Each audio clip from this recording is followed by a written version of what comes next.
So, are there reasons that you might prefer something to remain under state control or even renationalise it? And I think you can come up with, if you think for a variety of reasons that might be the case.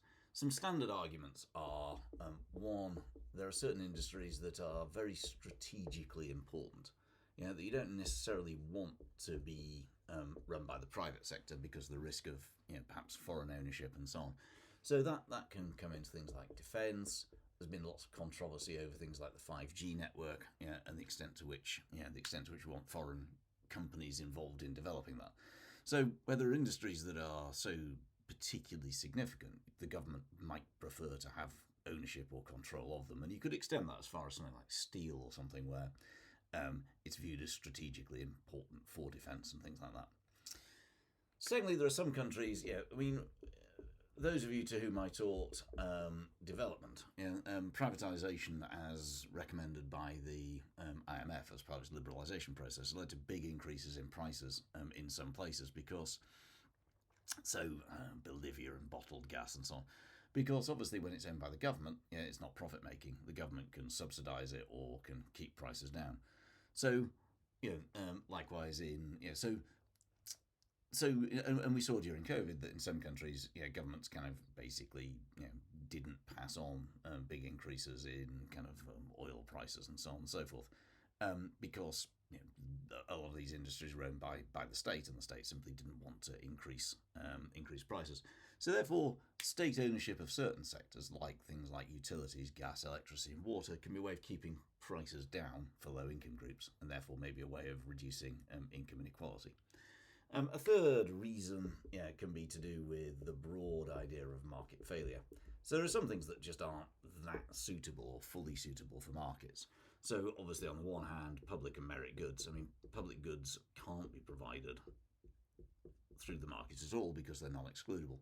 And merit goods, we know that if they're purely provided through the market, they'll be under consumption. And therefore, again, there's going to be a welfare loss. So therefore, that's why you tend to get state provision of health, at least to an extent, and education in a lot of systems.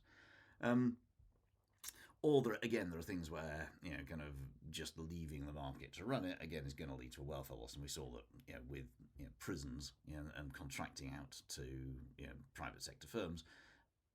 If you think about what you're looking for from a prison, you might be arguing that what you're looking for is education and rehabilitation, and that's not necessarily aligned with a kind of cost-cutting model. Obviously, there are certain sectors where, if you think about natural monopolies, the whole point about a natural monopoly is that economies of scale are so great that it would be inefficient to introduce competition. So that's kind of your standard long run average cost curve. Over here you've got the short run average cost curve for a monopoly. Over here you've got the short run average cost curve if you break it up, and costs are going to be much higher. It's going to be actually arguably less efficient to have it in the private sector if you have to break it up.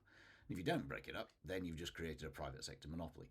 So where natural monopolies are concerned, it may make sense for it to be state run rather than privately owned.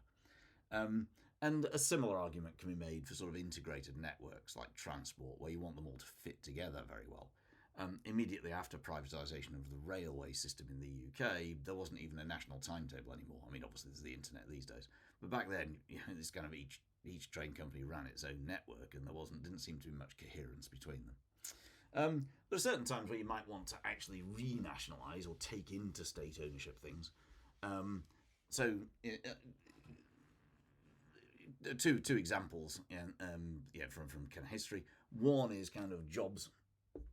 So you might want to renationalise it or just nationalise it in the first place. Sorry, you might want to take it into state control to protect jobs. And this was a common argument in the 70s in the UK that it's kind of unemployment will be too high.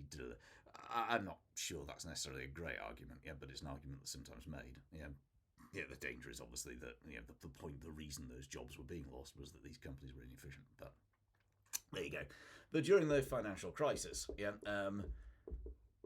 there's this sense that some sectors were too big to fail, like banks. The government was very wary about leaving banks to fail because of the potential knock-on effects on other banks and bank confidence and so on.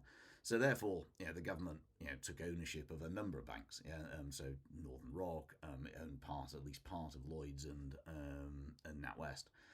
And it still does own a big a big percentage of one of those NatWest. I think it still owns, as of the time of making this, which is 2024, I think it still owns kind of just under 50% of that. I mean, I think it's planning to get rid of it. But again, it injected cash and took ownership or part ownership of these businesses because the consequences of them failing would just have been too great. So therefore, there are circumstances in which you might say either things are better left under state control, or times where actually the government should take control of them because the consequences of not doing so are worse.